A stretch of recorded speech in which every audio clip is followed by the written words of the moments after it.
Veja no ICL Notícias, segunda edição. Direitos humanos para humanos da direita. Paulo Gonet se manifesta favorável à concessão de prisão domiciliar a General Augusto Heleno. Sem trégua para golpistas. Moraes pede condenação de 5 policiais militares por omissão no 8 de janeiro. Prisão de luxo. Cela de Torres, na Papudinha, tem cama de casal, cozinha, lavanderia e até espaço para exercício físico. Meio Ambiente pede socorro. Marina Silva diz que pode levar derrubada de vetos do PL da devastação ao STF. Todos os cidadãos e cidadãs têm direito a um ambiente saudável. O ICL Notícias, segunda edição, está no ar.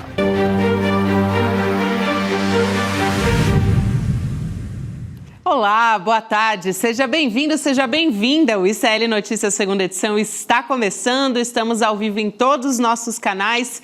Nessa sexta-feira, dia 28 de novembro de 2025, ao meu lado nessa semana, que esse fim estamos com Chico Sá e Juliano Medeiros. Boa tarde para vocês. Boa tarde, Gabi.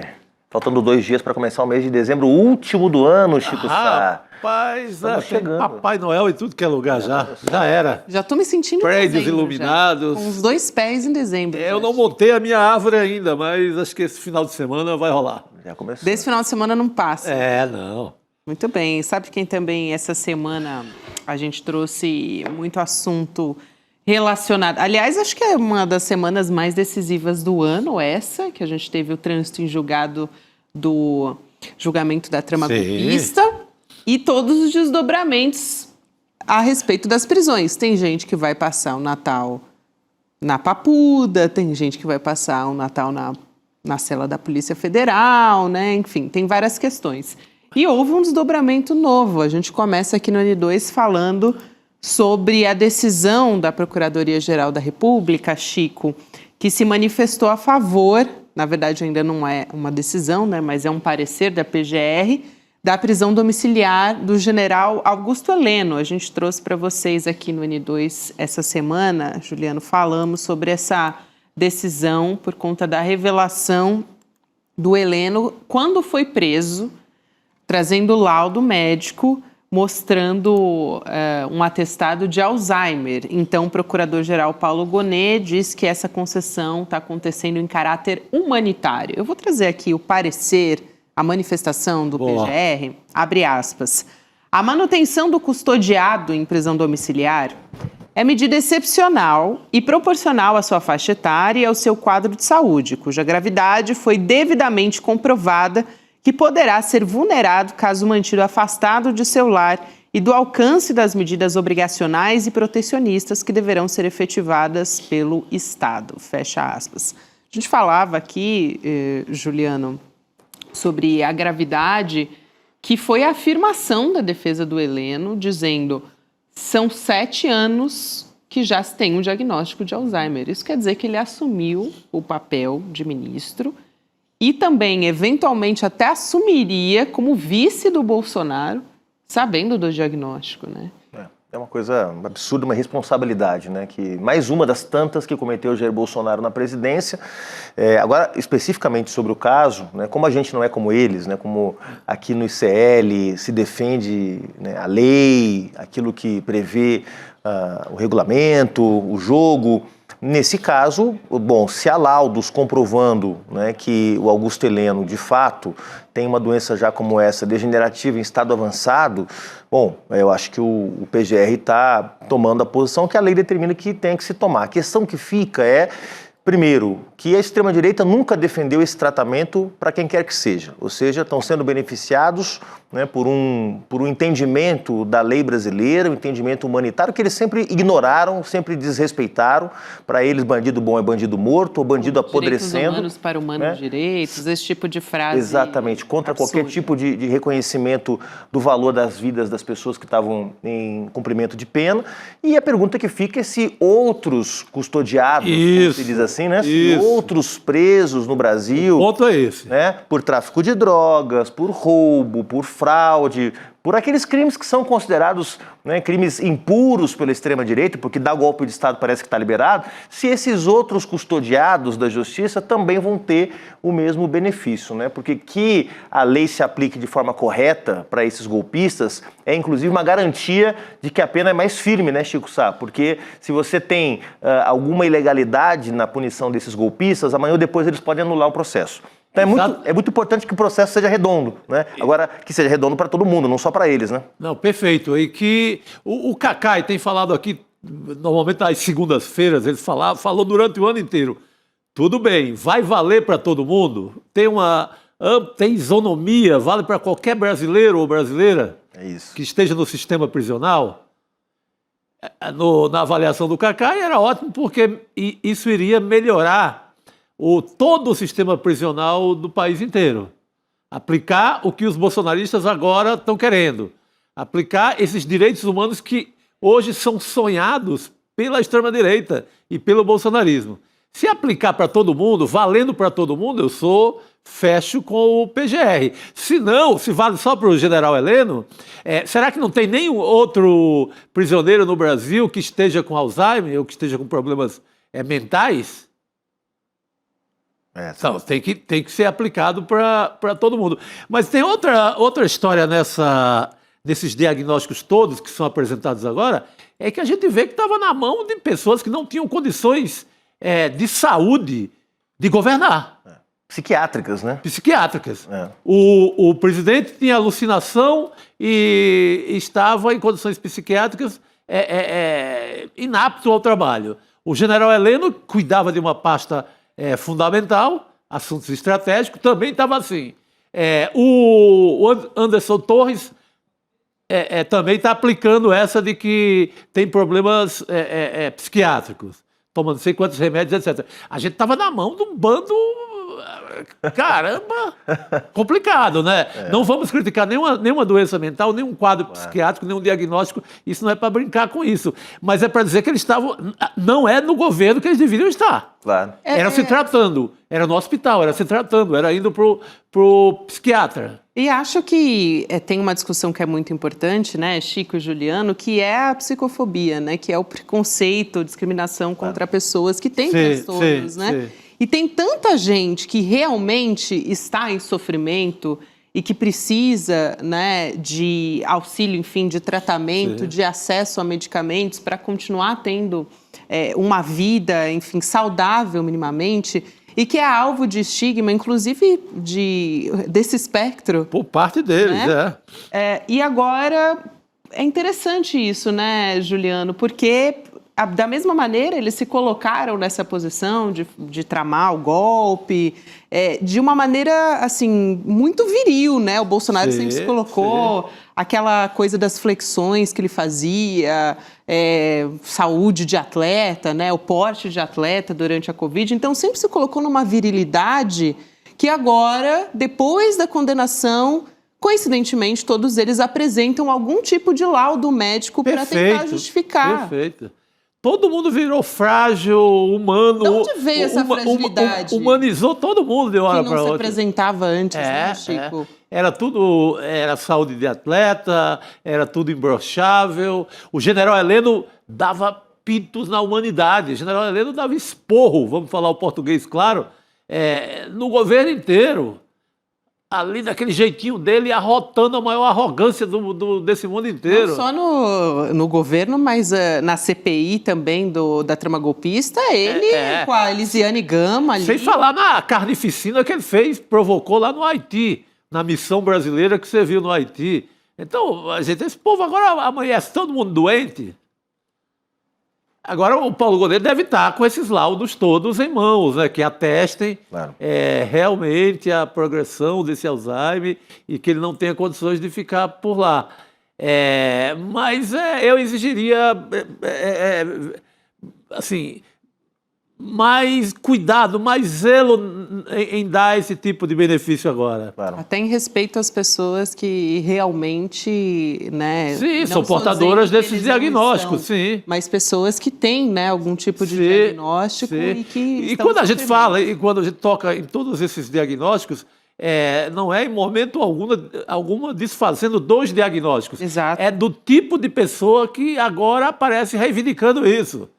Gente que era o tempo inteiro, era o maior machão do mundo, batia na mesa. Onde está a virilidade, né, desses condenados? Bom, o né? general Heleno, naquela reunião dos ministros, se mostrava inteiramente com a memória tão afiada que ele citou que tinha infiltrados, ele citou a possibilidade de ter infiltrado nos comitês eleitorais, na campanha do Lula, com detalhes. Ele era um homem de muitos detalhes de memória. Seja como for, eu acho que, claro, quem está nos acompanhando aqui, quem acompanhou toda a nossa cobertura sobre o julgamento da trama golpista, naturalmente traz consigo um desejo de justiça e quer ver esses sujeitos pagando todos pelos crimes deles.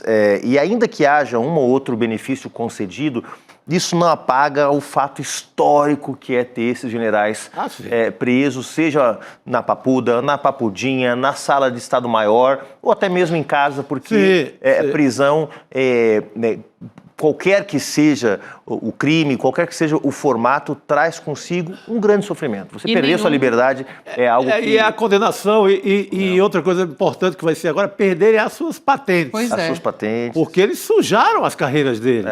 Exatamente. Com todo respeito às Forças Armadas, eles sujaram o ofício deles dentro das Forças Armadas. Então é histórico, de qualquer forma, ter generais presos. A gente vai comentar agora também as condenações, né, o voto do ministro Alexandre de Moraes para condenar aí o segundo núcleo. Isso é inédito no Brasil, continua sendo inédito que nós tenhamos, né? A gente não tem sequer policiais militares que matam inocentes em trocas de tiros respondendo. Agora temos policiais militares condenados por omissão, generais condenados por envolvimento diretamente num plano de golpe. Então, de qualquer forma, por mais que fique esse gostinho de certa impunidade, de certo alívio nessa... mas como você falou, no geral está todo mundo... No geral ainda é histórico e é importante. E a condenação, né? A condenação firme. Quer dizer, porque eu acho que é importante isso também, pessoal. É claro que a gente quer ver essa turma toda pagando pelo que fez, mas o mais importante é eles banidos da vida pública, eles fora do Estado, todos eles vão ficar fora do Estado brasileiro, vão ser expulsos das suas funções públicas, né? E banidos da vida política. Que nunca mais ninguém possa votar no Jair Bolsonaro. Que nunca mais ninguém possa votar num general Heleno, num Braga Neto. Né? Isso é uma grande conquista da democracia brasileira. É isso, Juliano. Muito bom. E, claro, né, não exclui, nenhum diagnóstico exclui de suas responsabilidades. Exatamente. Né? Nenhum deles. E a gente defende, claro, que toda pessoa tenha o direito humanitário. Eu acho que se você é parente, né, de alguém que está no sistema prisional e que tem a mesma diagnóstico do general Heleno, você tem que reivindicar a mesma história. Que o efeito seja para o país inteiro, não pode ser só para uma pessoa. É isso. É isso. Enfim, a gente não vai se alongar na história, mas tem muitos presos em condições e com doenças que só existem dentro das prisões, né? Porque estão completamente abandonados, enfim, ao relento e que não tem condições de se tratar, porque essas doenças ainda se propagam dentro desses ambientes, mas que a gente não encontra mais, né? Por exemplo, tuberculose, só tem dentro da cadeia, né? Quantas pessoas você conhece que tem tuberculose? Mas vamos seguir aqui, porque a gente está falando do julgamento dos golpistas, e começou hoje o julgamento dos ex-integrantes da cúpula da Polícia Militar do Distrito Federal. Juliano, esse grupo é acusado de omissão nos ataques golpistas do 8 de janeiro, você deve se lembrar muito bem dessas imagens. O Alexandre de Moraes, ministro, votou para condenar 5 réus e ele considerou, nesse voto dele, que os militares cometeram os crimes de tentativa de abolição violenta do Estado Democrático de Direito, golpe de Estado, dano qualificado contra o patrimônio da União e deterioração do patrimônio tombado, julgamento que está acontecendo no plenário virtual da primeira turma também, e vai se alongar até a sexta-feira que vem. Então, na semana que vem, a gente deve ter o resultado de mais esse núcleo da trama golpista. Parece que não, né, Chico? Porque a gente teve tanta cobertura do núcleo crucial. Que acha que acabou, né? Mas ainda tem muita investigação e muito julgamento que está em jogo. E é importante julgar a rede inteira, né? Não deixar ninguém, porque todos eles ocuparam uma função ali na cadeia do golpe, da turma golpista. Um era escalado para eliminar, ou no caso da turma do Punhal Verde e Amarelo, para eliminar autoridades. O outro era escalado para abrir caminho ali para aquela turma do 8 de janeiro. Cada um teve uma missão aí. Então tem que ser todo mundo realmente julgado e condenado.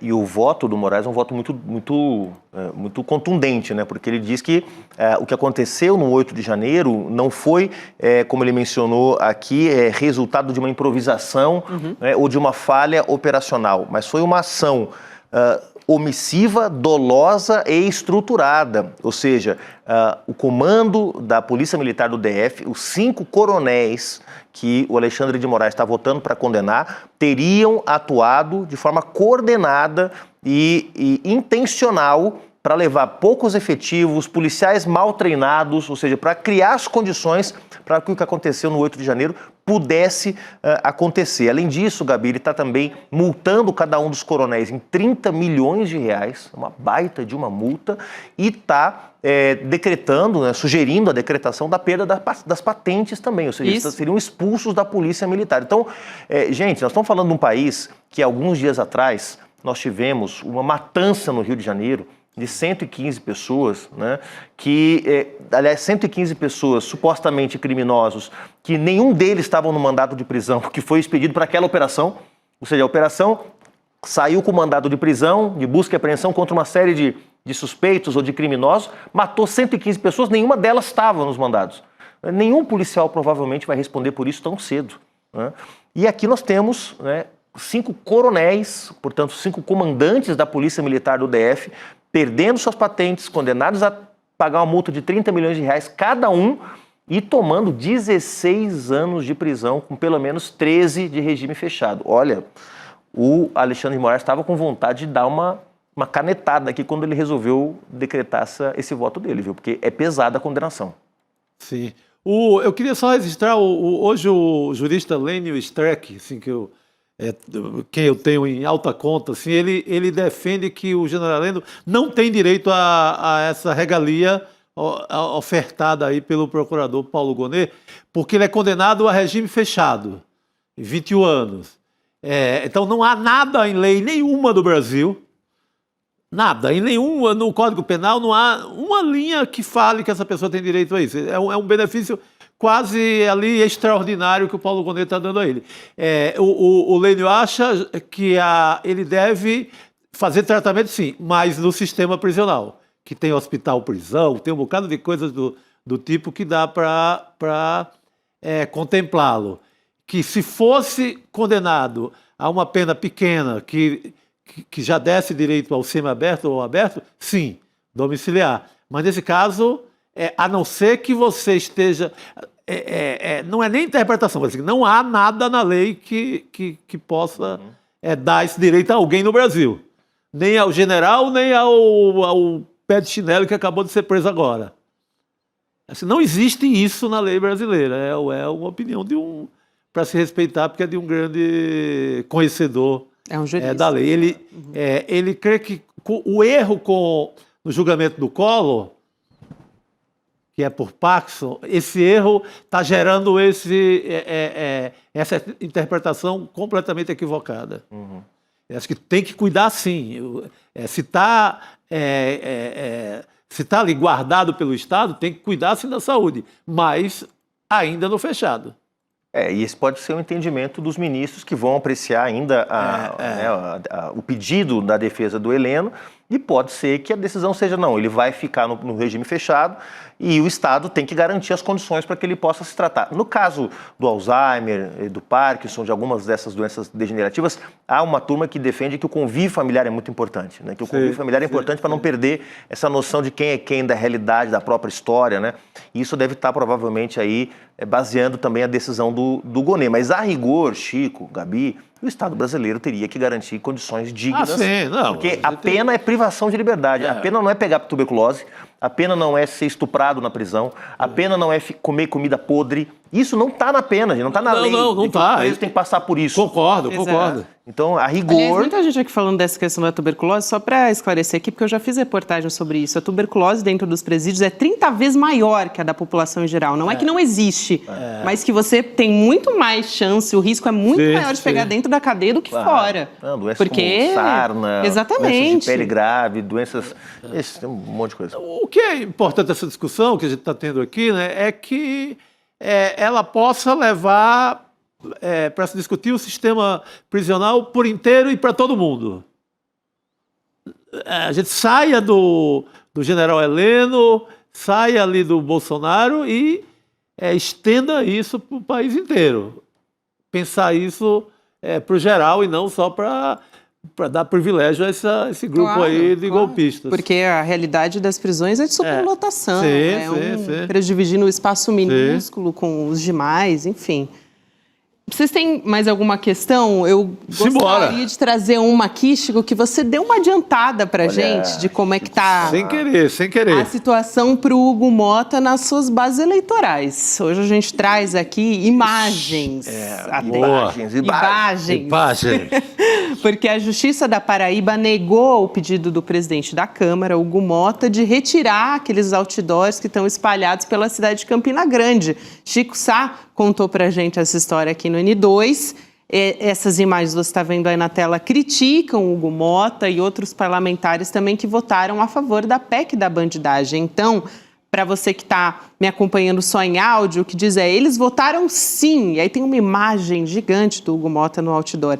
Eles votaram sim para proteger políticos que cometem crimes. O povo não vai esquecer disso.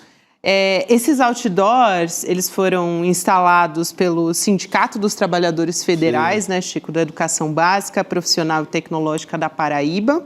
E a defesa do Hugo Mota, que foi feita por meio dos advogados da Câmara dos Deputados, argumentou que essas imagens ultrapassaram os limites da liberdade de expressão, podendo ser algo difamatório. Gente, eu achei suave, leve, não diz nada contra o cara, de verdade.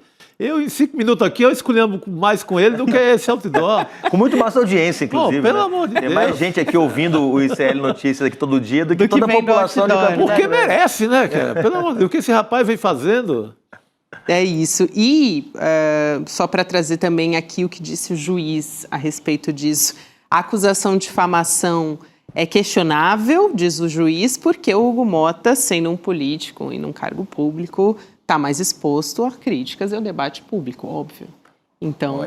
Sim. Uma salva de palmas para o juiz que defendeu a liberdade do Sindicato dos Trabalhadores da Educação, do Ensino Técnico e Tecnológico da Paraíba, e principalmente o Hugo Mota, se não aguenta o tranco, pede para sair, meu amigo, porque essa PEC da bandidagem que você colocou para votar para proteger sim os deputados. E o que esses outdoors em Campina Grande estão dizendo é nada mais do que a verdade. Você votou sim para proteger a bandidagem e só recuou porque houve uma grande mobilização da sociedade brasileira. Recuou não, na verdade foi enterrado no Senado Federal. O Senado que enterra. Mas operou também para esse recuo porque sentiu a pressão das ruas. E não tem que esquecer mesmo, quem votou a favor da PEC da bandidagem, seja do Centrão, seja do bolsonarismo, ou seja até os supostos desavisados de esquerda, centro-esquerda que votaram a favor dessa patifaria, não dá para esquecer. Então o sindicato está de parabéns, mas principalmente, que não é raro, que é raro, ver um juiz peitando o presidente da Câmara dos Deputados. Isso é que é difícil, né? Enfrentando a advocacia da Câmara e dizendo que o direito de liberdade de expressão está protegido. Se você é figura pública, você que aguente as críticas. Está submetido ao escrutínio público. Olha aí, Aliás, o não tem outdoor nenhuma mentira ali, né, Não, Chico? Não nenhuma está dizendo, mentira. o Hugo Mota é isso, aquilo. Não, está dizendo, votou sim. Pegou leve e assinou. Não é uma coisa apócrifa. Uma pichação no muro, né? Tá assinado pelo sindicato, sabe? Assumindo a bronca inteira. Vamos debater na sociedade o papel de Hugo Mota. Diferente de muitos projetos aí que são colocados para proteger algumas pessoas, né, endereçadas ali anonimamente, de certa maneira, né, Chico, e que avançam dentro do Congresso Nacional. E uma postura, né, Gabi, tipicamente coronelista, porque o Campina Grande é o único lugar do Brasil onde tem outdoor criticando o Hugo Mota? Certamente não. Quando a gente desce em Brasília, né, na saída do aeroporto de Brasília, tem uma série de outdoors ali que estão sempre reproduzindo campanhas, críticas, cobranças à Câmara dos Deputados. Ah, mas é na Paraíba, né? É o estado dele. Então, na Paraíba, ninguém pode criticá-lo. Então, se fosse um outdoor no Amazonas, se fosse um outdoor no Rio Grande do Sul, aqui em São Paulo, porque tudo bem. Porque é base eleitoral, Mas na base eleitoral dele não pode, porque ele é o dono, porque ele é o coronel. E porque tem eleição em 2026. Porque tem eleição no ano que vem, porque acha que manda. Seu Hugo Mota, o senhor não manda em nada. Você não aprenda a lidar com as críticas. Se não aguenta, pede o chapéu. Porque, olha, a gente pode falar... Pede o chapéu, a gente pode falar muita coisa do Eduardo Cunha, do Arthur Lira, né? São uns canalhas. Mas não tremiam diante de um outdoor. Não lembro de nenhum deles ficar com medo de outdoor nas suas bases eleitorais. É porque está muito forte a campanha Paraíba não reeleja Hugo Mota. Por conta do comportamento dele, né? Ele tem votado para proteger a Faria Lima, para proteger crime de colarinho branco, para proteger bandido de alto quilate ali, né? De São Paulo, né? De alta patente. São Paulo ainda dava para explicar, né? Ele vive aqui, cara. Ele vive despachando com os banqueiros e com as fintechs e não prestando conta ao eleitor dele de Patos, na Paraíba, sabe? Então, essa campanha é forte na Paraíba no momento e ele pode, sim, não ser reeleito. Chico, e acho que sentiu, porque senão não teria feito o pedido, né? Sentiu. Para a justiça. Acusou o golpe, Hugo Mota. Quero trazer uma notícia internacional, Juliano. Você ainda não vai embora, não, hein? Não? Ele já está aqui. Você é cosmopolita, você é um comentarista cosmopolita. A notícia internacional tem que ter seu comentário. É isso, a gente quer te ouvir sobre isso, Juliano. Acabou de sair, viu, Chico e Juliano, essa notícia de que o presidente dos Estados Unidos, Donald Trump, e o Nicolás Maduro, da Venezuela, conversaram por telefone na semana passada. Foi uma reportagem que foi publicada pelo The New York Times, pelo jornal estadunidense, ligação que está acontecendo no meio de um avanço dos Estados Unidos, não só contra a Venezuela, mas contra a América Latina, em meio a todas essas questões ligadas à intervenção, a bombardeio de barcos ali no Caribe, né, acúmulo de navio de guerra, de tropa, de tudo. E os Estados Unidos vêm dizendo que é combate ao tráfico de drogas, a narcotráfico, né? E essa conversa aconteceu, segundo a reportagem do The New York Times, diz que o telefonema aconteceu, eles conversaram sobre uma possível visita do Maduro aos Estados Unidos, num encontro com o Trump, porque essa é uma questão, eu acho, já aí, né? O Maduro ia até lá, porque ele é procurado pelas agências antidrogas dos Estados Unidos, exato, ofereceram recompensa em milhares de dólares. Então, como é que ficaria toda essa questão, né, Juliana? Olha, esse episódio, Gabi, ele fala mais sobre o governo Trump do que sobre o Maduro. Quer dizer, o Maduro está cercado, está acossado por uma potência militar, aliás, uma potência militar nuclear, que é os Estados Unidos, botou um arsenal ali no Mar do Caribe para pressionar, supostamente para pressionar contra o narcotráfico, mas todo mundo sabe que isso tem a ver com as reservas de petróleo, com a pressão geopolítica que os Estados Unidos quer voltar a exercer aqui na América do Sul. Agora, mostra a avacalhação que virou a Casa Branca, porque o presidente Trump, na prática, falou com um sujeito que é considerado um criminoso nos Estados Unidos, independente da nossa opinião aqui sobre o Nicolás Maduro, mas para o governo americano, o Maduro ele é um procurado da justiça americana, portanto é considerado tem até um valor de recompensa, né? Exato. Então é como se o presidente dos Estados Unidos pegasse o telefone e falasse com um criminoso. Alguém consegue imaginar o presidente Lula falando com o chefe do PCC, vem aqui para a gente conversar. Ou seja, virou uma completa avacalhação. Não estou comparando o PCC com o Maduro, veja bem. Mas para o governo americano, o Maduro é considerado, né, um fora da lei, digamos assim, né? Então, imagina a avacalhação que virou. E é uma avacalhação constante, porque o mesmo ele fez com a Coreia do Norte, porque primeiro diz que o líder da Coreia do Norte é um ditador, que tem que ser destronado. Depois pega um avião e vai até a Coreia do Norte e encontra o líder da Coreia do Norte. A mesma coisa com o Putin. O Putin é um criminoso de guerra. Daqui a pouco traz o Putin para o Alasca e fazem uma reunião. Ou seja, é a economia do espetáculo permanentemente funcionando na Casa Branca. Não tem nexo, não tem consequência, né? Tudo, no fim das contas, tem a ver com manter a hegemonia e o poder de uma força hegemônica que está em crise já. Aliás, não faz nem uma décadas. semana que os Estados Unidos declararam o Maduro e também os altos oficiais lá da Venezuela como terroristas. É isso. O governo Trump. É isso. Esse é o nível da maluquice que está em curso lá.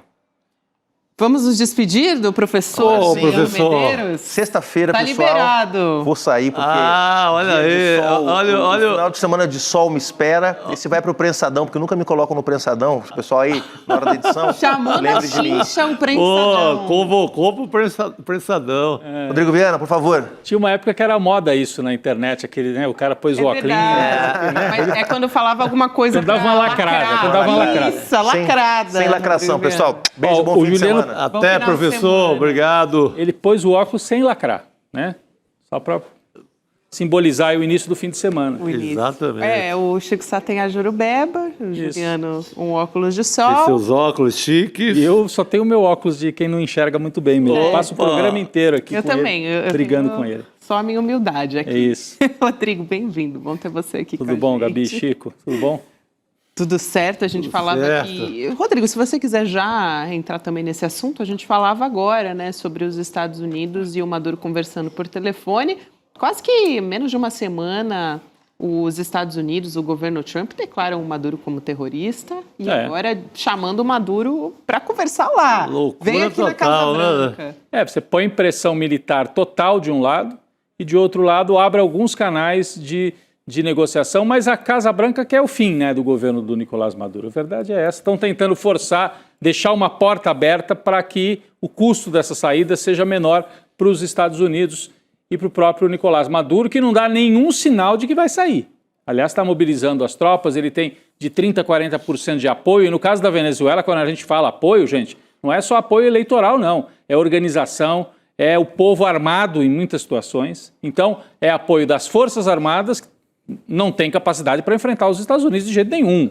Mas uma coisa é ter que enfrentar, outra coisa é se os Estados Unidos invadirem. Aí é difícil você manter a invasão, né, manter controle sobre um país grande cujo governo tem 30%, 40% de apoio ainda. E esse noticiário todo sobre a Venezuela também preocupou muito o Brasil, né? Nós somos de fronteira ali no norte com a Venezuela. Roraima, né? A região de Roraima, Roraima, então não é qualquer coisa. Assim. É aqui nas portas do Brasil e seria algo inédito, né? Os Estados Unidos, a gente disse aqui outro dia. Tanto que o Lula foi na CELAC, né, Rodrigo? Foi na CELAC, na Colômbia, para se manifestar sobre isso. Os Estados Unidos fizeram muitas intervenções aqui na América do Sul, principalmente, mas intervenções indiretas, com serviço da CIA, com ameaças, né? Golpe de 64, apoio a golpe na Argentina, golpe no Uruguai, golpes na Bolívia, golpe no Chile para derrubar o Allende, apoio total dos Estados Unidos, mas nunca com tropa, o Mariners desembarcando aqui na América do Sul. Nesse caso, eles estão ameaçando ir com porta-aviões, bombardeio e tropas. Então, seria algo inédito até para os padrões imperialistas dos Estados Unidos, Gabi. Vamos aguardar e torcer para que esse diálogo traga, assim, baixa temperatura. Vamos torcer mesmo, Rodrigo, porque depois de enviar o maior porta-aviões do mundo ali para as imediações, a gente espera realmente que coloque um pouco de panos quentes nessa história. Aliás, ontem a gente teve lançamento aqui, hein? Sim. Do curso de pós-graduação, Teoria Crítica da Sociedade. Sempre reforço aqui que é algo que a gente faz cotidianamente no ICL, no N2, nas nossas conversas, né? Tentar colocar uma lupa, destrinchar as notícias que muitas vezes estão manchetadas ali para a gente, né? Goela abaixo, e a gente com conhecimento, vai trazendo aqui no dia a dia, analisando os fatos como eles são. Então, eu acho que é uma oportunidade, assim, excelente para todos que nos acompanham aqui e que querem aprofundar mais ainda, porque é muito conectada esse curso novo de pós-graduação aqui do ICL com a nossa realidade, né? Com a nossa atualidade, Rodrigo. Total, e com uma variedade também de professores e de temas, né? Você vê, tem o Rafael Valim ali, que é especializado em Direito. Então, o direito crítico, não o direito tradicional, positivista e tal, né? Você tem a Nancy Fraser, que é a maior personalidade acadêmica nessa área de teoria crítica da sociedade. Você tem o Vladimir Safatli, que é muito a política, né? A política brasileira e tal. Você tem o Gessé Souza e a Márcia Tiburi. No caso da Márcia Tiburi, filosofia política. Você tem o Lindener Pareto, uma pessoa que pensa a história do Brasil também.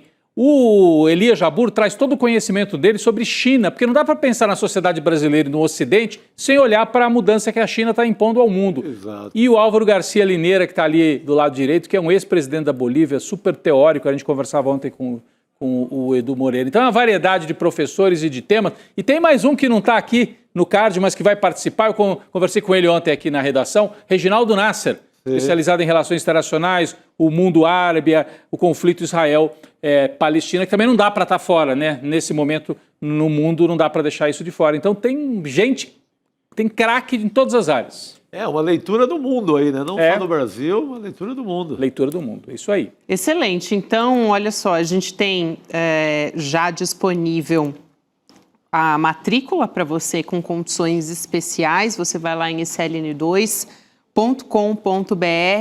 e pode fazer parte aqui da nossa nova turma. Aliás, ontem a gente até trouxe um pouco dos depoimentos da primeira turma de pós-graduação do curso Repensando o Brasil, que a gente teve. Aliás, o Gessé Souza também estava no Repensando o Brasil, o Lindener também. Agora é uma remodelada completa, porque é um curso diferente. E o Edu também explicou muito bem as condições ali. Vale a pena vocês participarem desse marco aqui do ICL, mais um marco do ICL na área da educação.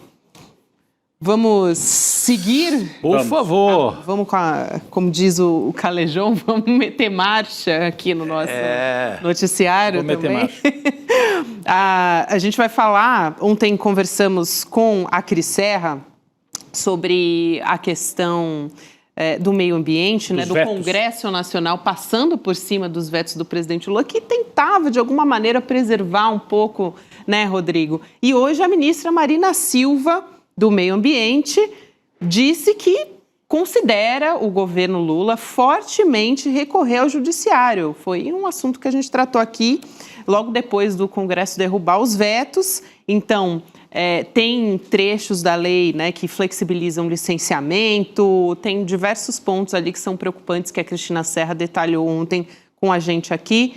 Teve o programa Bom Dia Ministra, que a Marina Silva participou, e a gente traz um trecho da fala dela para voltar a discutir sobre esse assunto. Vamos lá? Vamos lá.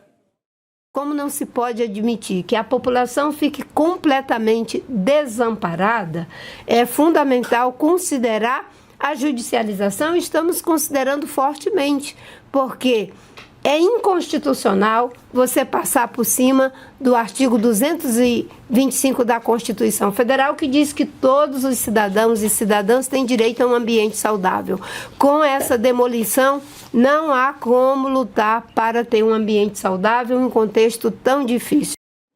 Vamos chamar... Você quer comentar? Não. Vamos para a Cris Serra, que entende muito. Chama quem entende do assunto.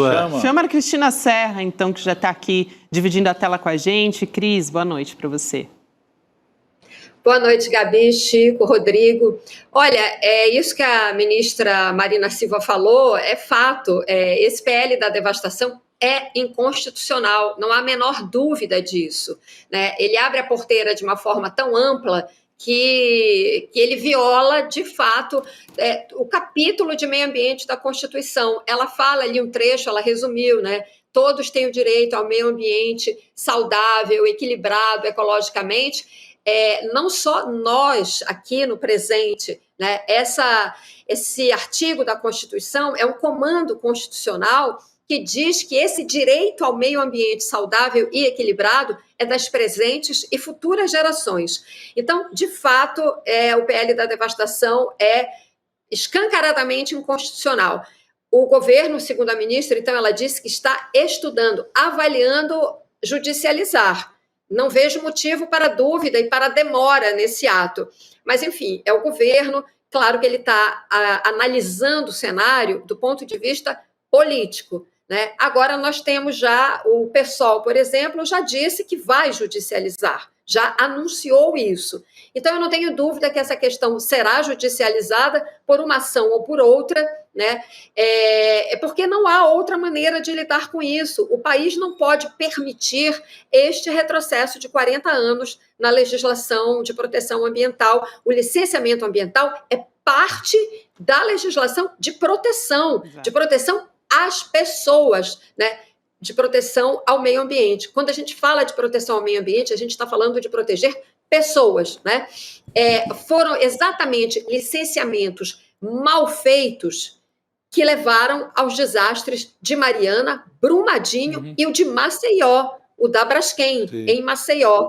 Exatamente, eu estudei os 3 processos de licenciamento, justamente por serem mal feitos, por atenderem a conveniências das empresas, é que foram mal feitos, sem respeitar normas de segurança, ou pelo menos sem exigir das empresas, né? Fora a falta de fiscalização, e isso tudo forma o cenário para os 3 maiores desastres de mineração no Brasil, e que estão entre os maiores do mundo, aconteceram num espaço de 4 anos, né? E ainda assim, nós temos este Congresso de costas para o povo, sem levar esse histórico tão presente, tão perto de nós, em consideração, aprova o fim do licenciamento, né? Ao aprovar o PL da devastação, ele acaba com o licenciamento, atendendo os interesses única e exclusivamente das grandes corporações de mineração, de agronegócio e por aí vai. Esta é uma legislação feita sob medida para grandes interesses econômicos. Infelizmente, recebeu o apoio da maioria do Congresso, porque ali nós sabemos que tem representantes que atuam praticamente como representantes, né, representantes eleitos pelo voto popular, mas que quando chegam lá, atuam como representantes dos interesses dos grandes grupos econômicos.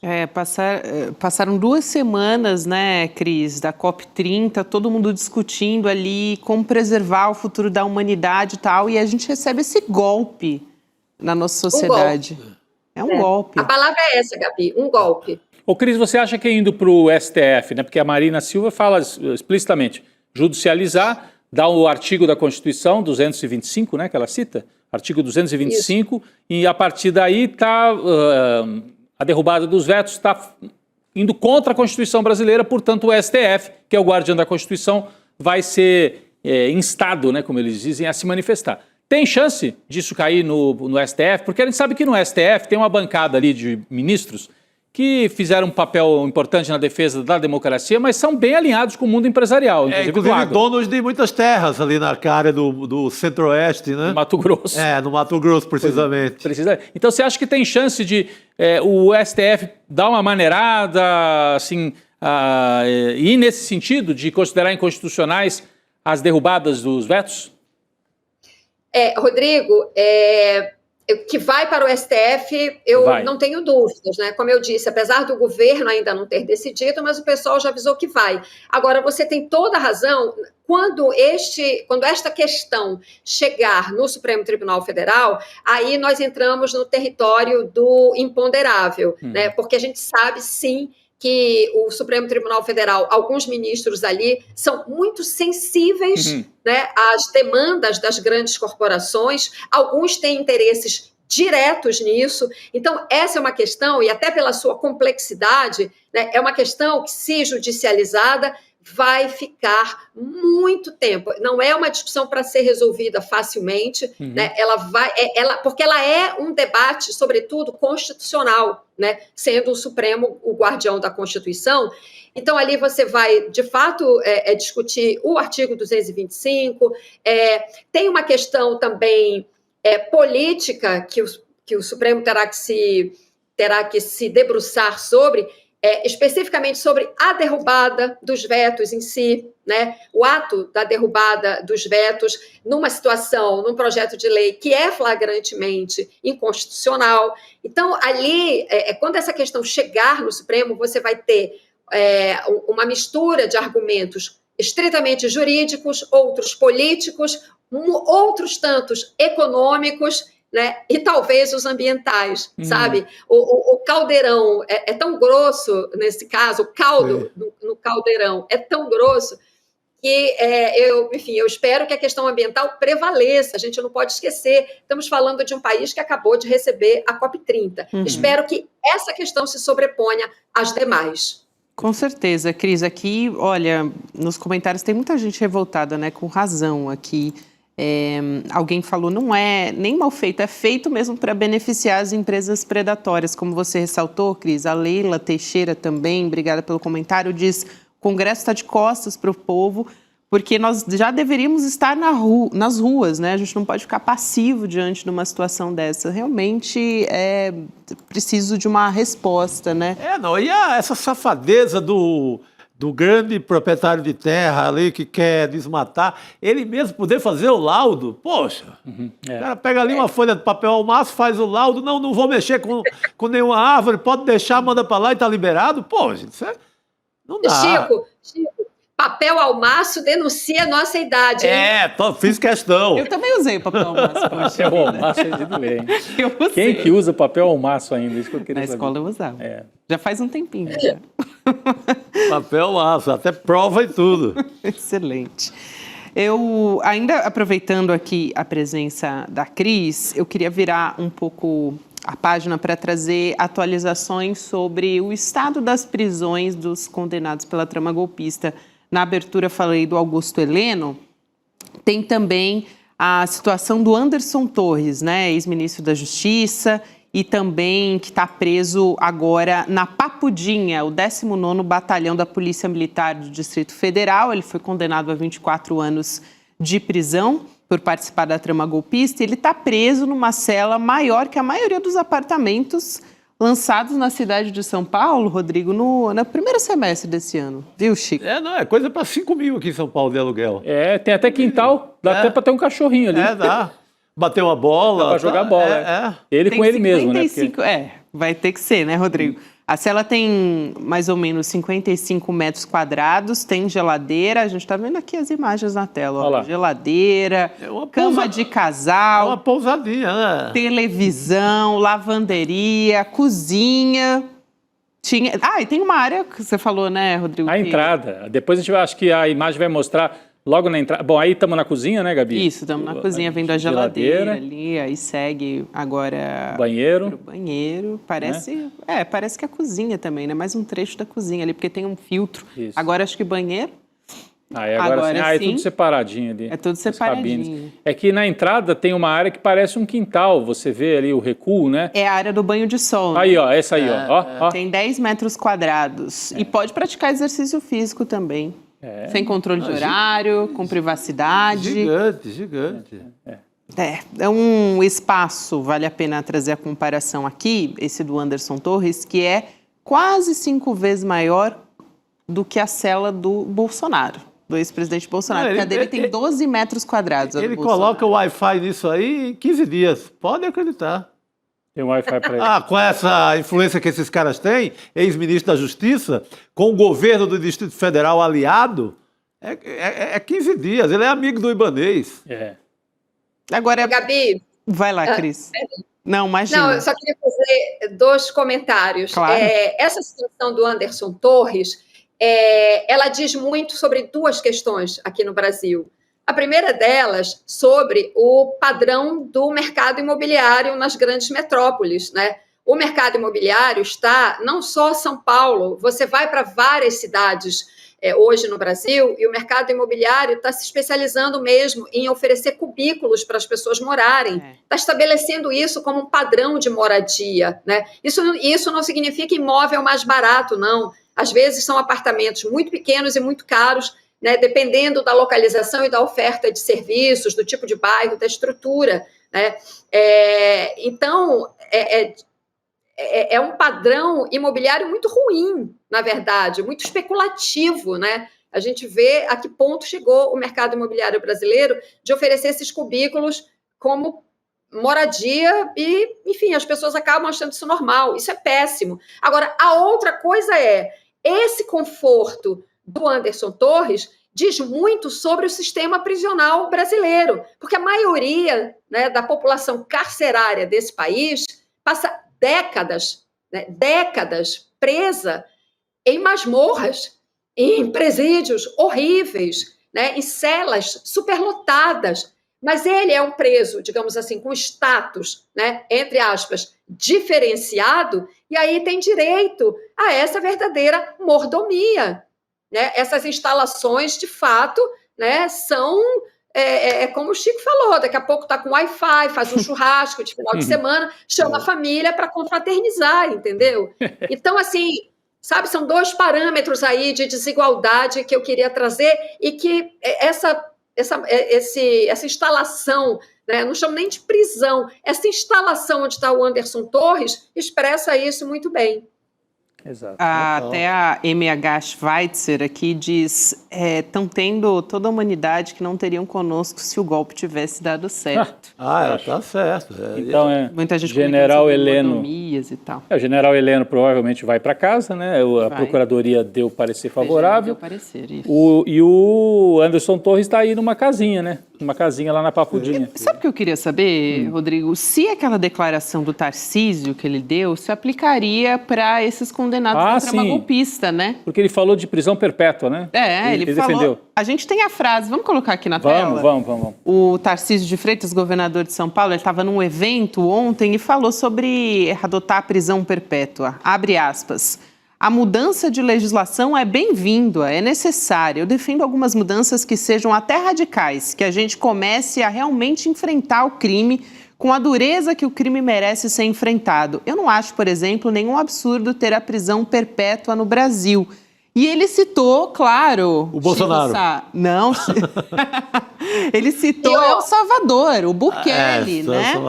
Falando que El Salvador declarou guerra contra as organizações criminosas e tal, que são os novos ídolos da extrema-direita, né? Esse modelo de virou turismo. Todo dia tem um deputado brasileiro lá gravando coisa para a campanha eleitoral do próximo ano. Com despesas pagas por nós, né? Agora, eu acho que falar de prisão perpétua, não tem aquela expressão, você não deve falar de corda em casa de enforcado, né? Porque o Bolsonaro preso, os filhos do Bolsonaro vivem dizendo, querem deixar o meu pai pro resto da vida preso. Né? Dizem, ele vai acabar morrendo na prisão. Aí vem o Tarcísio e propõe prisão perpétua, né? É um momento um pouquinho inadequado para ele tratar desse tema, mas o Tarcísio está sem cerimônia nenhuma em relação ao Bolsonaro. Sim. E o Eduardo Bolsonaro também hoje deu uma pancada de volta no Tarcísio. Olha, o clima está meio esquisito ali entre eles, né? Estão se batendo, Gabi. O tempo todo. Isso também é pura campanha eleitoral, né? Claro. O Tarcísio está em campanha eleitoral. E a gente precisa entender e mencionar aqui em que cenário ele falou isso. Ele falou para banqueiros, investidores, e todo esse discurso dele de segurança, que eu acho que será o tema principal da campanha eleitoral do ano que vem, isso para mim já está claro, porque esse é o terreno da extrema-direita, esse é o terreno que a extrema-direita gosta de surfar, o discurso do endurecimento da segurança, de uma sociedade punitivista, do encarceramento. Então, já é o discurso dele de campanha, não só ele, outros já têm mencionado o Bukele de El Salvador como um exemplo, né? Isso vai exigir da esquerda ter discurso e proposta para este assunto. Agora, tem uma coisa pior ainda no caso do Tarcísio. Ele está com esse discurso da segurança, ele tem esse discurso da segurança, porque ele é um bolsonarista raiz, agora, totalmente formatado para os investidores. Ele fala que é necessário garantir a segurança para os investidores. Para os investimentos. A segurança dentro de um projeto de segurança para a população, né? É com esse viés, sabe? De atender os investidores, ou seja, de ser um capataz do capital. Isso é terrível, né? Mas o discurso dele é esse, ele é isso, E isso, aliás, é a essência do bolsonarismo, né? Essa gente que é capataz do grande capital. É aquela história das volantes, né? Lembra das volantes do sertão? Sim. Tem as volantes para proteger o proprietário de terra no interior. Ou das guardas ali, guarda nacional, que cada proprietário de terra era... Por isso que vem o termo coronel, capitão, major, porque os proprietários de terra chefiavam a guarda que dava segurança para a propriedade, para a fazenda. No passado, para garantir que os escravos não fugissem. E mais recentemente, na República, para manter a ordem sob qualquer custo. Então, é essa a mesma lógica. O Tarcísio é muito isso, né? Muito esse capataz mesmo, é totalmente isso, protetor. Ele usa toda uma linguagem, agora ele usa sempre uma história que o Brasil precisa trocar o CEO. Que papo furado, né? Papo furado. Eu acho que isso aí não vai muito longe. Ele assumiu, né, a agenda do empresário da extrema-direita, né, que é uma coisa meio que surgiu ali com o João Dória, e também abraçou a agenda da segurança pública total, né? Sim, mas o cara falando de segurança pública não conseguiu livrar sequer a população de São Paulo do metanol no seu drink, já que hoje é sexta-feira. É isso. Sabe, não consegue coisas mínimas de segurança. Ô, Cris, e tem uma questão, eu concordo, a extrema-direita vai tentar que esse seja o tema da eleição. Vamos ver se vai conseguir, né? Porque eu acho que é uma disputa que nem futebol. Você vai jogar em casa ou na casa do adversário, né? Então, a extrema-direita quer jogar em casa, que seria jogar na questão da segurança pública. E o Lula vai tentar jogar na questão da economia, da isenção do imposto de renda. Aliás, ele vai fazer uma rede de televisão e rádio para falar sobre a assinatura do projeto de isenção. Então, vai ficar essa disputa. É claro que o Lula e a centro-esquerda não vão ter como evitar falar de segurança, porque tem que falar mesmo, é uma questão, né? Só sobrou... É uma bandeira, historicamente, que a extrema-direita explora. Maluf, mas só sobrou isso para eles também. Eles vão tentar.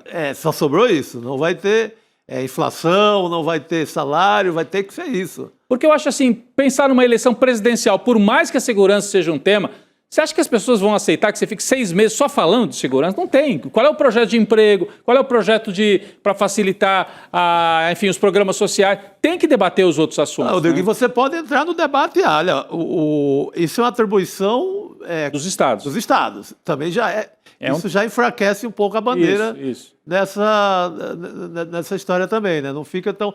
E tem um dado agora, essa pesquisa do Lula, última pesquisa de intenção de voto... Essa da CNT-MDA. Ela foi feita pegando todo a ressaca e a memória e o efeito da questão da chacina, da questão da extrema-direita descendo para brincar nessa questão de segurança pública, e não fez o estrago que a extrema-direita imaginava. Verdade. Então é verdade. Eu acho que as posições estão cristalizadas, né? O jogo está muito claro para todo mundo. Vamos ver quem é que consegue botar o seu tema para ser o principal na campanha. Para conversar com a população. É isso. Vai ser bonito de ver, Rodrigo. Vai ser bonito de ver. Vai ser. Cris, quero muito agradecer sua presença aqui mais uma vez, toda sexta-feira junto com a gente. Bom ter você de volta. Valeu. Obrigado, Cris. Gabi, rapidinho, deixa eu fazer o meu comercial. Opa. Eu tenho que aproveitar lógico. a presença desse público enorme e querido do ICL, que tem me recebido com todo carinho nos lançamentos que eu já comecei a fazer do meu livro. Esse livro aqui, Cidade Rachada, que é sobre aquela mineração predatória da Braskem em Maceió. Eu vou fazer o lançamento do livro aqui no Rio de Janeiro, no dia 3 de dezembro. 3 de dezembro, quarta-feira que vem, a partir de 6h30 da tarde, na Janela Livraria, que fica no Shopping da Gávea. E todos estão convidados. Obrigada, Gabi, pelo espaço. Imagina, Muito Cris. bom, Boa sorte no Cris. lançamento. Vamos ler, Cristina Shopping Serra. da Gávea, quarta-feira. Excelente. Lançamento. Então, o lançamento do livro da Cristina Serra, a gente acompanha ao longo da história da Braskem. A Cris foi lá presencialmente, acompanhou o dia a dia dos moradores e trouxe já aqui pra gente muitas conversas, os relatos que ela está consolidando no livro. Então, importantíssimo, né? Importante, super. Aliás, falando em importante, em reportagem, eu quero, assim, dar um spoilerzinho, que na semana que vem a gente vai ter uma bomba no nosso portal e tem como acessar antes, hein, essa notícia. Opa! Assinando nossa newsletter do ICL. Peraí, vai sair matéria especial na segunda-feira, é isso? Isso aí, Rodrigo, é isso aí. E assinando a nossa newsletter em serienoticias.com.br/newsletter, a gente vai ter acesso a essa notícia que vai sair no nosso portal. Reportagem especial, vou trazer mais detalhes, vai, só um pouquinho. Assim, então conta o tema, pelo menos. Por favor. Envolvimento de políticos muito poderosos com a Refit, hein?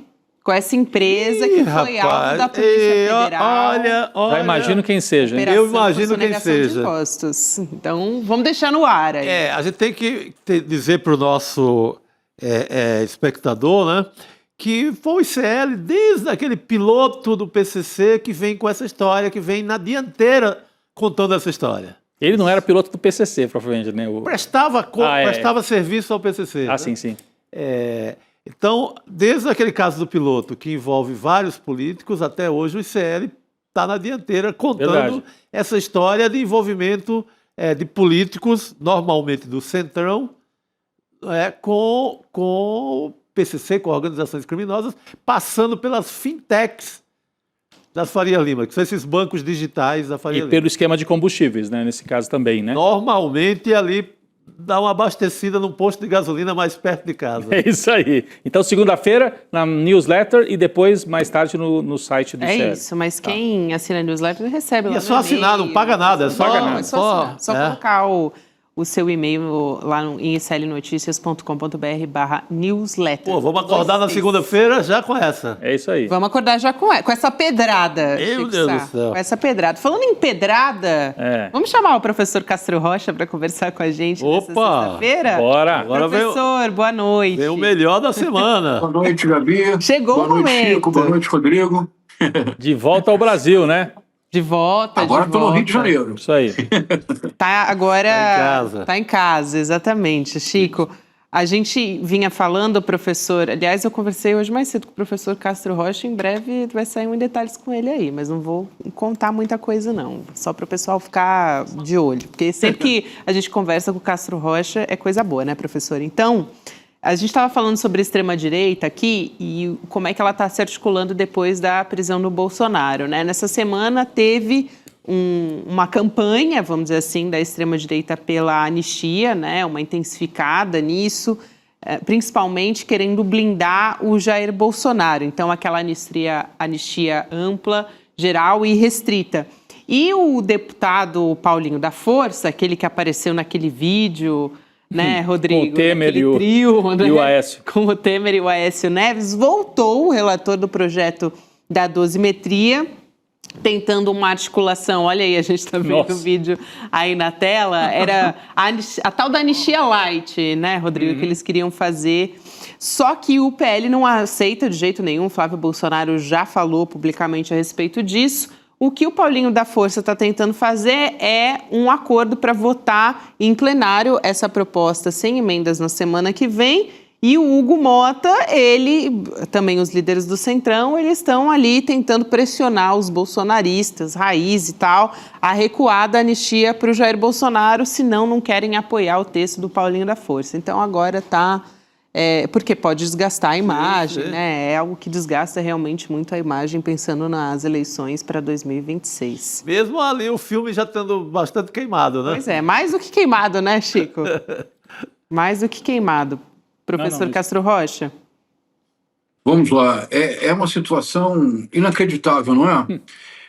Se você me permitir, Gabi, eu vou chegar nessa notícia fazendo um comentário sobre a alegação na defesa do general Heleno.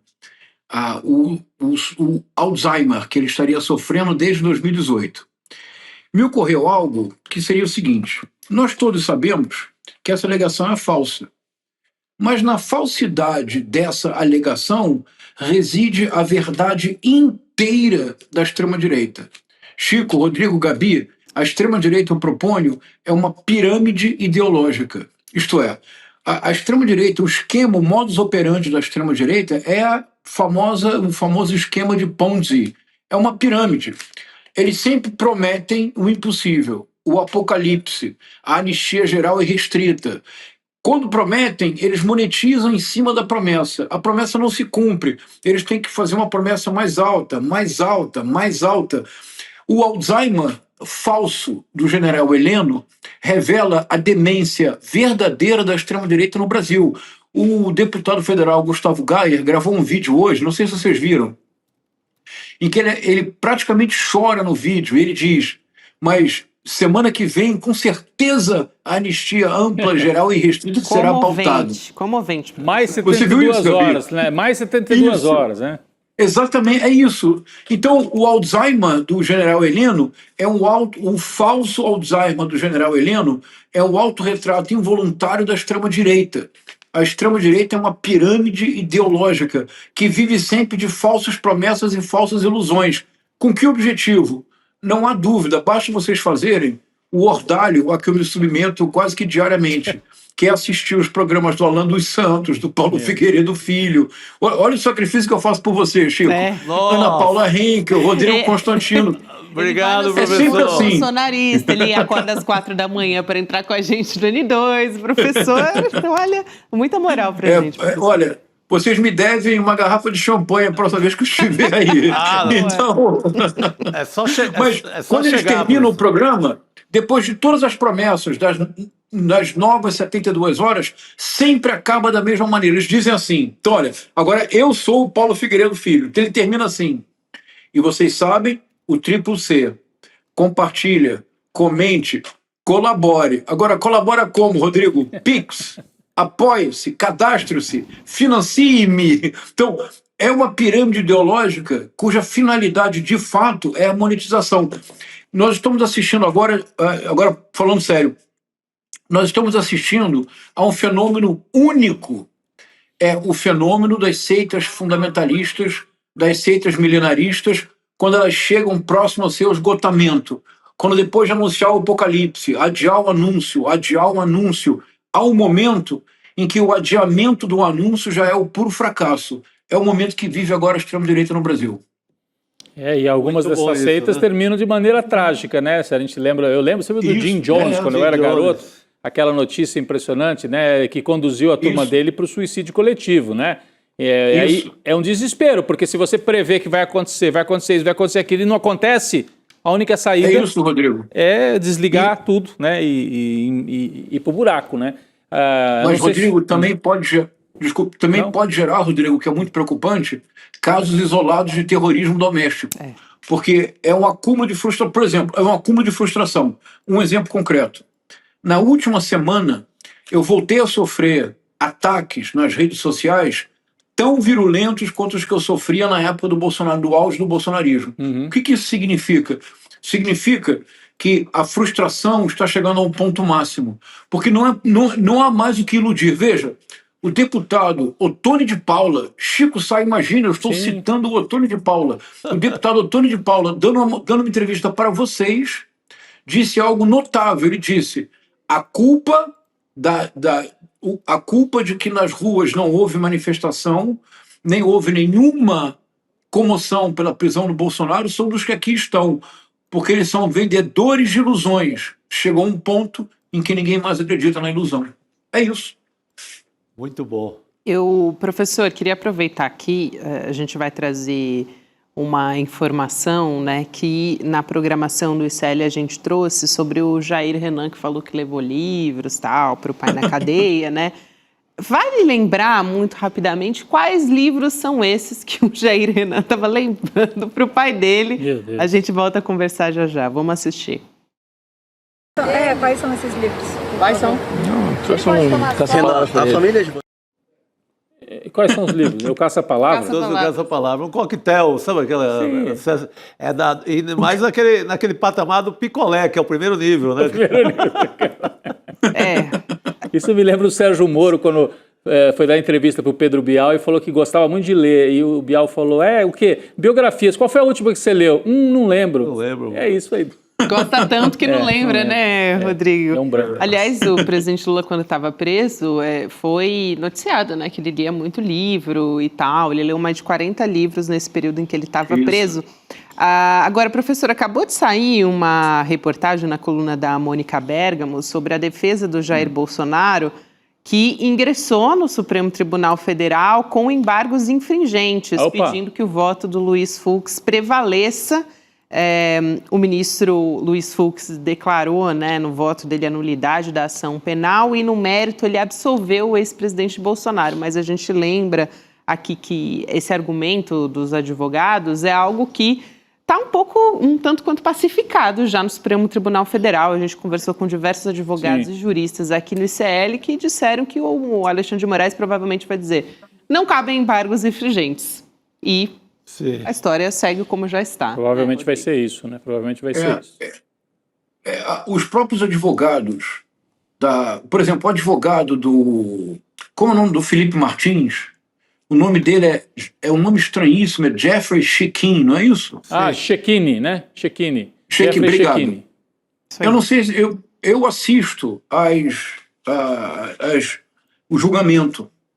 Esse senhor, no tribunal, no Supremo Tribunal Federal, ele se comporta como se estivesse num TikTok.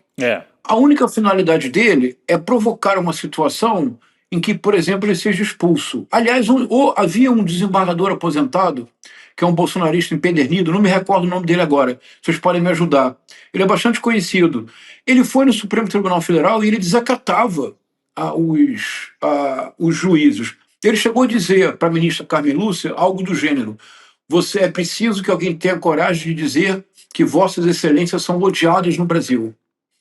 A ministra Carmen Lúcia deu uma resposta brilhante. Ela disse: agradeço muito a sua informação e aproveito para dizer que o senhor pode dizer o que diz porque estamos numa democracia, numa ditadura. Ou se o golpe tivesse triunfado, o senhor certamente não poderia dizer isso do Supremo.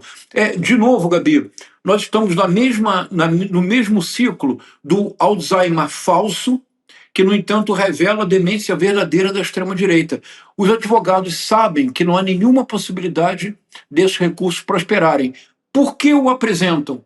Porque eles não estão mais advogando, eles estão lacrando para as redes sociais. Eu realmente penso que no mundo inteiro a extrema-direita tem produzido um problema coletivo de saúde mental, porque é uma dissonância cognitiva coletiva tão ampla, tão enraizada, que há pessoas que eu creio que já passaram no ponto do não retorno, infelizmente. Tem gente que até tenta tirar a tornozeleira com solda, né? Sim. Tão deslocado que chega até esse ponto. É o final da história. É o final do processo. Bem lembrado, Rodrigo. Agora, a gente estava falando aqui dos livros do Jair Renan, que não são livros, né, gente? Ele estava levando caça-palavras e, aliás, não pode ser contabilizado ali nos programas de redução de pena. Não reduz a pena, né? Fazer palavra cruzada. Por meio de leitura não é o caso. Não é o caso. Não dá. Mas o professor Castro Rocha tem uma dica literária para o Jair Bolsonaro e para os demais condenados. É uma boa, professor? né? Hoje o professor Castro Rocha vai fazer uma relação ali entre Esaú Jacó de Machado de Assis com a condenação de um ex-presidente Generais por tentativa de golpe de Estado. Vamos lá, professor? A gente tem 2 trechos. Vamos lá. Vou apresentar o primeiro aqui. Vamos lá. Por favor. Vossa Excelência crê que, se ficar império, venham quebrar minhas vidraças? Isso não sei. Realmente, não há motivo. É o nome da casa, nome de 30 anos, ninguém a conhece de outro modo. Mas pode pôr Confeitaria da República. Lembrou-me isso, em caminho, a gente vai para a próxima tela.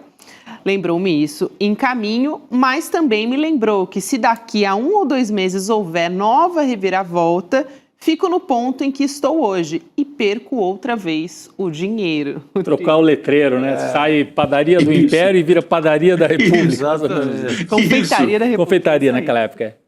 Obrigado, Gabi. É um luxo contar com a Gabi lendo, não é, Chico? Vamos lá. Categoria total. É a leitora. Esaú e Jacó, romance de 1904, do conselheiro Aires, teoricamente. Há 2 personagens, Pedro e Paulo. São água e vinho. Se Pedro diz A, Paulo diz menos A. Se Pedro deseja a república, Paulo é monarquista fanático. É a verdadeira polarização que domina o Brasil hoje, Gabi. A verdadeira polarização que domina o Brasil está em Esaú e Jacó. Esta cena é uma das cenas mais deliciosas da literatura brasileira. Como vocês já disseram, mas vamos esclarecer para a audiência. Proclama-se a república. E agora? O Custódio, que é dono de uma afamada confeitaria, que faz pastéis de Santa Clara e pães fresquinhos que a cidade inteira aprecia. Ele quer renovar o seu estabelecimento, ele manda pintar de novo a placa. É uma prosaica placa que diz Confeitaria do Império. Quando o pintor aceita a tarefa, proclama-se a República, Gabi. O que faz o Custódio? Se desespera. Ele diz, meu Deus do céu. Ele manda um bilhete para o pintor, e o bilhete diz o seguinte, pare na letra D. Porque se for Confeitaria do Império, é masculino. Se for da República, é feminino. Então ele manda correndo um bilhete para o pintor. Pare na letra D.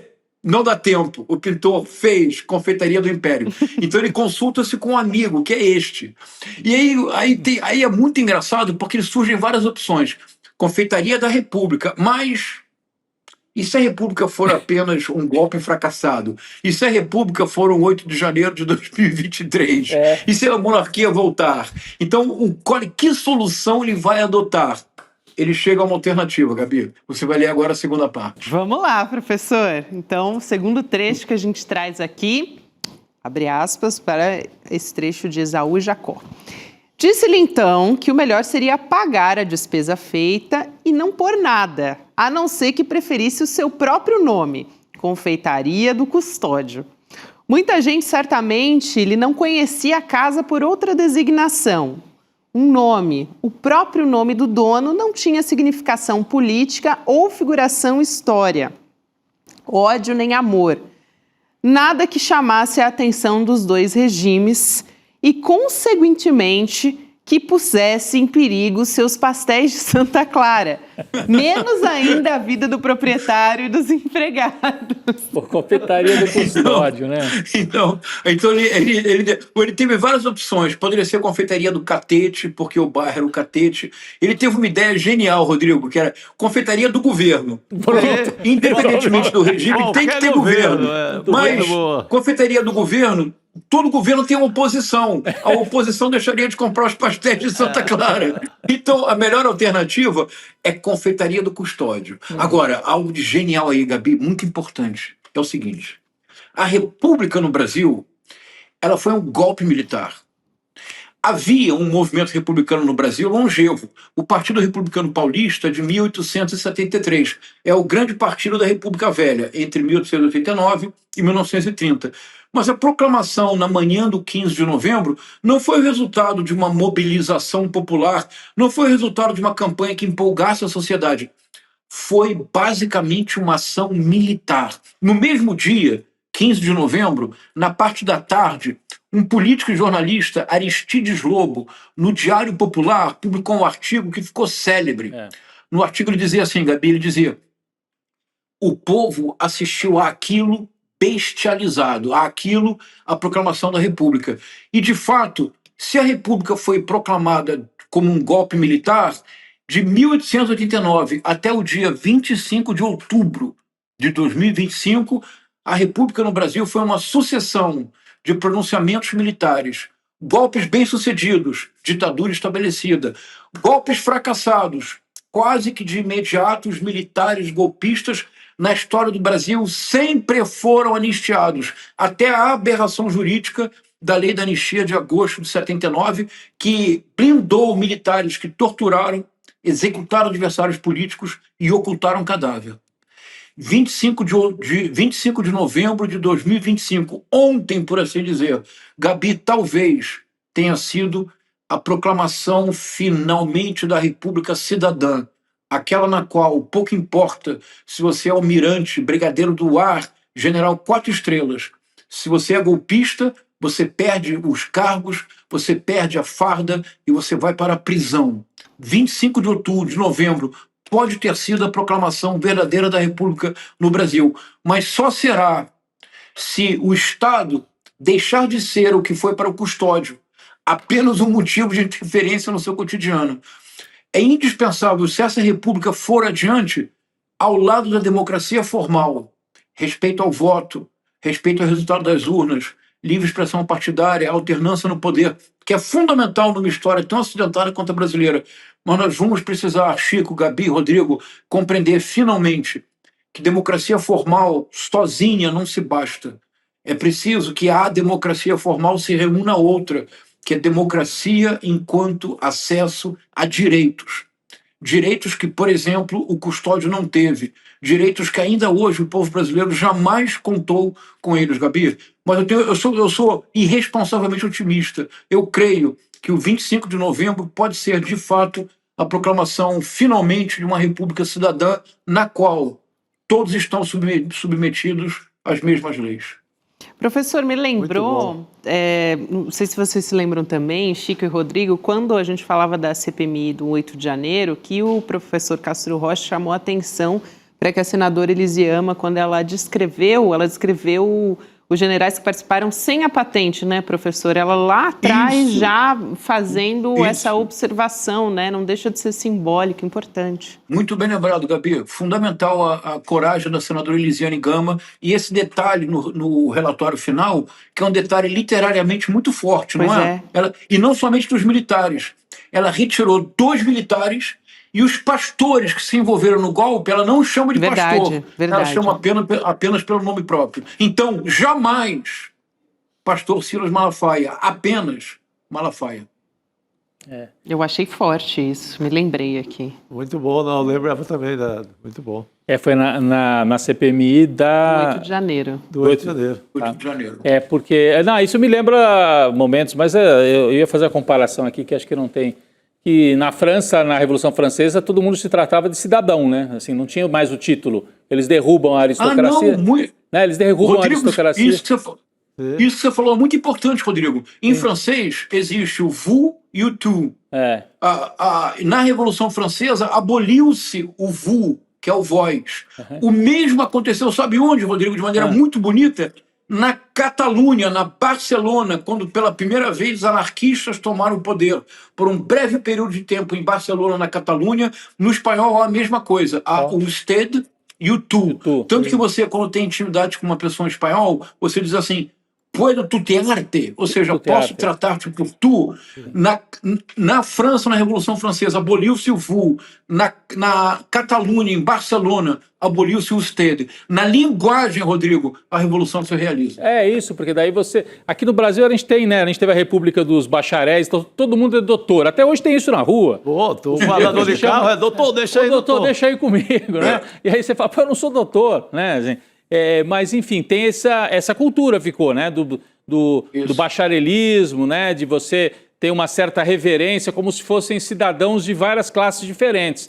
E a Revolução Francesa, quando abole ali o poder da aristocracia, todo mundo é cidadão. Então, era obrigado você estar...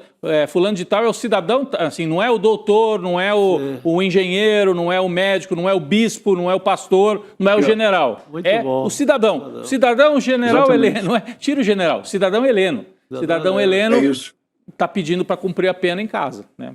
Tem direito? Vamos ver se tem, né? Que, aliás, está em processo de perder a patente, de fato. Tomara que peça. Do STM. Mas a viúva ainda leva aquela dinheirama toda. Sem problema. Esculhambação, mas já é um avanço. É um absurdo. É um avanço. Isso aí. Professor, sempre excelente ter você, a sua participação luxuosa aqui na sexta-feira. Muito obrigado. Bom final de semana. Fiquei com vontade de ler Isaú e Jacó, que é muito bom. É um romance... É maravilhoso, né? Leia, Eu nunca maravilhoso. li do Machado de Assis. Nunca leu, Rodrigo? Não. Você vai encontrar a polarização da sociedade brasileira contemporânea. Vou lá buscar a polarização do Machado. Todo lá. Excelente, Obrigado, professor. Cantol. Valeu. Obrigada. Bom fim de semana. Obrigado. Bom final de semana. Professor Castro Rocha aqui junto com a gente, falando em cultura, a gente está falando de literatura. Vamos falar de Cine ICL. Hoje é dia, hein? Opa! Sexta-feira, 7 horas da noite, a gente sempre tem um encontro marcado com Duda Leite. Seus convidados nessa sexta-feira, a gente tem a Isabel Weissner. Não sei se eu li a pronúncia certa aqui da Isabel, espero que sim. Pesquisadora em psicodélicos e atividade cerebral. Vamos assistir o convite do Duda? Vamos nessa. A nossa dica de hoje é o documentário Medicina Mágica, um documentário que mostra um estudo sobre como os cogumelos mágicos podem ajudar na cura da depressão. Durante 2 anos, acompanhamos o primeiro estudo clínico da história, que utiliza a psilocibina, o princípio ativo dos cogumelos alucinógenos, no tratamento de voluntários diagnosticados com depressão severa. A depressão é hoje um dos principais problemas de saúde mental no mundo. O filme acompanha 3 pacientes que participaram do estudo realizado pelo Imperial College de Londres. Apesar dos resultados positivos, o tema das drogas psicodélicas ainda continua sendo um tabu. Após a exibição, eu vou conversar com a Isabel Wissner, que é doutora pela Unicamp em saúde mental e uma das maiores especialistas em drogas psicodélicas no Brasil. Boa sessão. Isabel Wissner, feitas as correções aqui, a pesquisadora que conversou com o nosso apresentador Duda Leite, você vai acompanhar a partir de agora. Rodrigo, a gente estava aqui nos debates. Não, porque né, é a história dos cogumelos, né? É a história do cogumelo. Em vez de jurubeba, tem o cogumelo. Mas nesse caso aqui é na medicina, né? Na medicina, não. Agora, a gente está vivendo uma época de novos estudos assim, sobre psicodelia, de coisas que nunca tinham sido estudadas. A jurema, por exemplo, que é um vinho feito é quase uma jurubeba, feito de uma planta também do Nordeste. E o Marcelo Leite, que foi repórter da Folha por muito tempo, fez um belo livro agora sobre a psicodelia e a jurema, que é utilizada pelos indígenas há séculos no Brasil. Então, tem uma onda nova de grandes estudos, né, sobre os novos psicodélicos, cogumelo, claro. Para tratar a saúde mental, né? Saúde mental. É isso. Enfim, tem várias substâncias que estão sendo experimentadas. A gente sabe o caso da cannabis também, né, que está sendo usado. Exatamente. E tem uma instituição no Nordeste muito importante nisso, o Instituto do Cérebro, em Natal. Tem feito grandes estudos sobre Chico essa... Sá sabe tudo aqui, né? É impressionante. Imagina. Tinha que ter um programa Almanac com o Chico Sá. Sabe aquela história de Almanac? Vivo, né? Almanac. O cara fala de futebol a psicodélicos. A psicodélica. A política... Não entendo de nada, mas passa por tudo. Vai tocando a bola assim, né? Não, mas ó... Você é um homem muito humilde. Você vê, dá vontade de assistir o documentário, hein? Opa, né? Você pode assistir, viu? É agora, né? 7 horas. Só ficar com a gente aqui. E tem o link do grupo também, o icl.com.br/cinegrupo, o grupo exclusivo do programa que você recebe os spoilers ali. Eu adoro receber spoiler antes de todo mundo. Então fica a dica aí pra todo mundo. Vambora? Vambora. Sextou, tá? Vamos embora. Quem vai liberar a jurubeba hoje é o Custódio, o personagem do Machado. Boa! Que sendo república ou sendo império, vale jurubeba, né? Não tem dúvida. A jurubeba quebra a polarização no Brasil. E a Gabi vai tomar jurubeba por quantos dias? Né? 15 férias! Dias? 15 dias de jurubeba? Férias! Estando liberada para tomar a jurubeba todos os dias. Que belas férias. Adorei. Aproveita, Gabi. A nossa equipe preparou. Prendemos o Bolsonaro e você sai de férias, tá? É isso. Mais leve. Missão cumprida. Pernambuco à vista? Pernambuco à vista, Opa, claro. que bacana. Isso aí, então... Valeu.